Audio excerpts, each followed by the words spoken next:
Na contramão das medidas adotadas por governadores e prefeitos, o presidente Jair Bolsonaro entrou com uma ação no Supremo Tribunal Federal pedindo o fim das medidas restritivas no Distrito Federal, na Bahia e no Rio Grande do Sul. A ação foi assinada pelo presidente Jair Bolsonaro.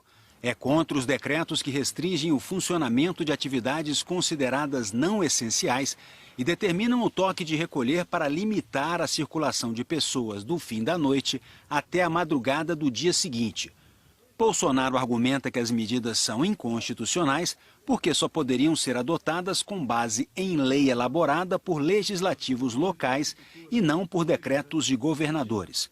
O texto afirma que os governadores, sob a pretensão de conter o avanço da pandemia da Covid, optaram por utilizar o poder coercitivo estatal para tolher fulminantemente a liberdade econômica. Os decretos editados pelos governadores do Distrito Federal, Rio Grande do Sul e Bahia foram elaborados com base em entendimentos firmados pelo STF ao longo de 2020, que dá autonomia a estados e municípios para ações contra a pandemia. O Supremo, no entanto, não dispensou o governo federal de centralizar essas ações. Os governadores também levaram em conta a lei de fevereiro do ano passado, que reconheceu a competência de governadores e prefeitos para agir, sempre orientados por critérios técnicos e científicos. A lei lista uma série de providências, como isolamento e quarentena, que restringem atividades. Os governadores reagiram.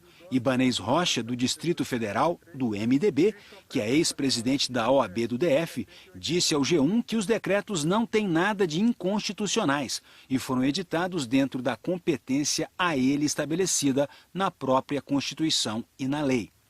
O governador do Rio Grande do Sul, Eduardo Leite, do PSDB, também criticou a posição de Bolsonaro. Infelizmente, coloca a energia em conflito, em confronto, em enfrentamento, desprezando a gravidade da pandemia, quando ele poderia estar colocando essa energia toda em ajudar, em conseguir vacina para a população, que é isso, presidente, que a população precisa, vacina, e não confronto e conflito como o senhor está estabelecendo. O governador da Bahia, Rui Costa, do PT, disse ter confiança de que o STF vai, mais uma vez, confirmar que estados e municípios podem adotar medidas sanitárias para o controle da pandemia. Vai, mais uma vez, deixar claro que a vida, que a ciência prevalece e não a negação, eu diria, da vida e da ciência não vão prevalecer, na minha opinião, no STF. No mundo inteiro, a humanidade só encontrou duas formas de combater o vírus. Uma é a vacina. A segunda forma é o distanciamento social. Na ação, Bolsonaro fez uma comparação entre as medidas de isolamento adotadas pelos governadores com o estado de sítio. Ele afirma que é verdade, previsão no texto constitucional para restrições no direito de locomoção por meio de ato do Poder Executivo, mas trata-se de prerrogativa especialíssima e restrita ao plano federal.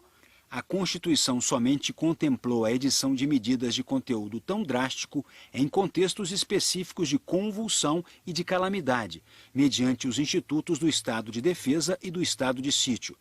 Além disso, a intensidade das medidas segue um escalonamento muito claro, em que o estado de defesa aparece como etapa inicial, na qual a limitação dos direitos individuais é menos severa.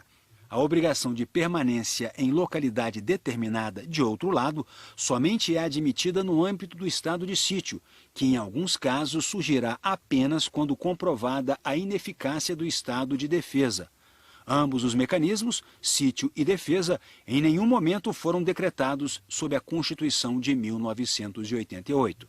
O artigo 137 da Constituição estabelece as condições em que o estado de sítio pode ser decretado pelo presidente da República.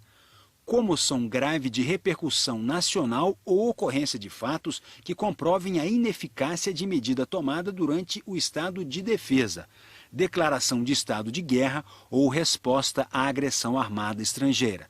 Mas antes, o presidente tem que consultar o Conselho da República e o Conselho de Defesa Nacional e precisa de autorização da maioria absoluta de deputados e senadores. O presidente do STF, Luiz Fux, ligou para o presidente Bolsonaro por causa da relação feita por ele dos decretos de governadores a um estado de sítio, como Andréa Sadi relatou no blog dela. Na ligação, Fux disse a Bolsonaro ter recebido informações desencontradas sobre declarações que mencionavam o estado de sítio. O presidente do STF contou que estava no Rio de Janeiro e que gostaria de saber se seria necessário voltar a Brasília.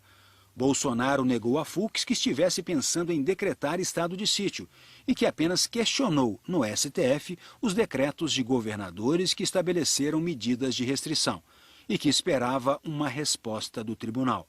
O presidente já havia citado estado de sítio em 11 de março, ao criticar o governador Ibanez Rocha sobre o toque de recolher no Distrito Federal. A associação com o estado de sítio recebeu críticas de especialistas em direito. As medidas restritivas adotadas por alguns estados, entre eles o Distrito Federal, não caracterizam um estado de sítio. Na verdade, essas medidas, como lockdown e o toque de recolher, elas têm amparo, elas têm uma sustentação em uma lei específica, que é a lei da pandemia, e elas se dirigem especificamente à proteção ao direito à saúde. Então, essas medidas restritivas são menos abrangentes do que aquelas que poderiam ser adotadas com a decretação de um estado de sítio. Na ação, o presidente Bolsonaro argumenta também que não há comprovação de que o toque de recolher noturno diminua a transmissão do vírus. Especialistas rebateram o presidente com estudos científicos sobre os benefícios de ficar em casa quando possível. Esta medida chocou a todos nós da comunidade científica. Numa hora em que deveríamos estar todos unidos contra o inimigo comum, há esse questionamento judicial que, a nosso juízo, é descabido, mas, do ponto de vista científico, é absolutamente absurdo. Então, hoje, a medida concreta, imediata, com resultados, inclusive não tão imediatos, mas em 1 a 2 semanas, é a redução da circulação. Só assim poderemos reduzir a transmissão do vírus na comunidade. Um exemplo é o lockdown feito na Inglaterra. No dia 4 de janeiro, a média de mortes diárias era de 753. Na semana passada, o número caiu para 121. Nova York é mais um exemplo dos bons resultados do lockdown.